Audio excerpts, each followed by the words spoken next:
একটি অহংকারী বনু হাঁস যখন ছোট্ট একটি ব্যাঙের জীবন রক্ষাকারী সতর্কতাকে অবহেলা করে বিষাক্ত দিঘির জল পান করল, তখন তার পরিণতি কী হয়েছিল? হ্যালো বন্ধুরা, আজকের গল্পের নাম হাঁস ও বিষাক্ত ব্যাঙ। অস্ট্রেলিয়ার এক তীব্র খরা মৌসুমে একটি বনু হাঁসের দল পানির খোঁজে দেশান্তর করেছিল। দীর্ঘ যাত্রার পর তারা একটি ঘন বনের ভিতরে এসে পৌঁছালো। সেখানে তারা একটি অত্যন্ত সুন্দর নীল পানির দিঘি দেখতে পেল। দীর্ঘ পথ চলার ক্লান্ত তরুণ হাঁস অলিভার পানি দেখে তস হয়েছিল না। সে সবার সাথে ডানা ঝাপটে সে দিঘির পাড়ে গিয়ে নামলো, পানি পান করলো এবং সাঁতার কাটতে শুরু করলো। অলিভার যতই পানিতে ঠোঁট ছোঁয়াতে লাফালাফি করছে, ততই তখন একটি পাথরের আড়াল থেকে উজ্জ্বল রঙের একটি ছোট্ট ব্যাঙ লাফিয়ে তার সামনে এলো।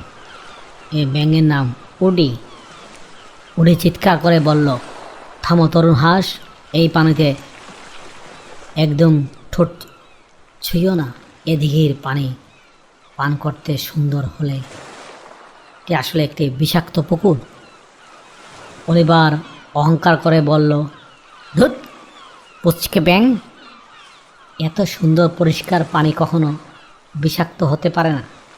তুমি নিশ্চয়ই আমাকে ভয় দেখিয়ে এই দিঘির থেকে তাড়িয়ে দিতে চাও।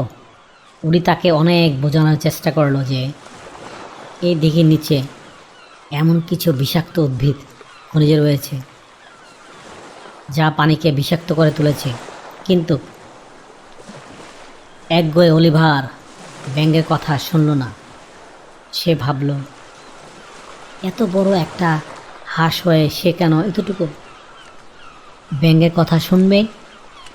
অলিভার ব্যাঙটিকে উপেক্ষা করে দিঘির পানি থেকে এক ঢোক পানি গিলে ফেলল। কিন্তু পানি পেটে যাওয়ার কয়েক সেকেন্ডের মধ্যে অলিভারের গলা জ্বলতে শুরু করলো। সে যন্ত্রণায় ছটফট করে পানিতে পড়ে গেল। তার ডানাগুলো অবশ হয়ে আসতে শুরু করলো। ঠিক তখনই অলিভারের মা এবং দলের অন্যান্য হাঁসেরা সেখানে এসে পৌঁছালো। অলিভারকে ছটফট করতে দেখে মা হাঁস কান্নায় ভেঙে পড়ল। বিষাক্ত ব্যাঙ উডি কিন্তু অলিভারের উপর রাগ করে বসে রইল না। সে দ্রুত লাফিয়ে গিয়ে পাশের একটি ঔষধি গাছ পাতা কামড়ে ছিঁড়ে নিয়ে আসলো। মা হাঁসকে বলল, তাড়াতাড়ি এই পাতার রস ওর মুখে দিন, ওটা বিষ নষ্ট করতে সাহায্য করবে। মা হাঁস দেরি না করে ঔষধি পাতার রস অলিভারের মুখে দিল।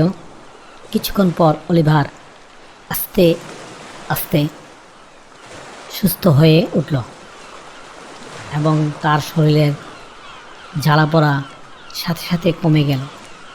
সম্পূর্ণ সুস্থ হয়ে অলিভার নিজের ভুলের জন্য ভীষণ লজ্জিত হলো। সে উডির কাছে হাত জোর করে ক্ষমা চাইল এবং বলল, আমি অত্যন্ত দুঃখিত উডি,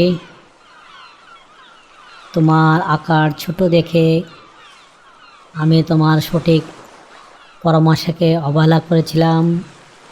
আজ তুমি না থাকলে আমার প্রাণ চলে যেত।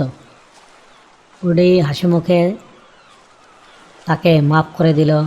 মা হাঁসও উডিকে ধন্যবাদ জানালো এবং পুরো হাঁসের দলকে সেই বিষাক্ত দিঘি থেকে দূরে থাকার পরামর্শ দিল।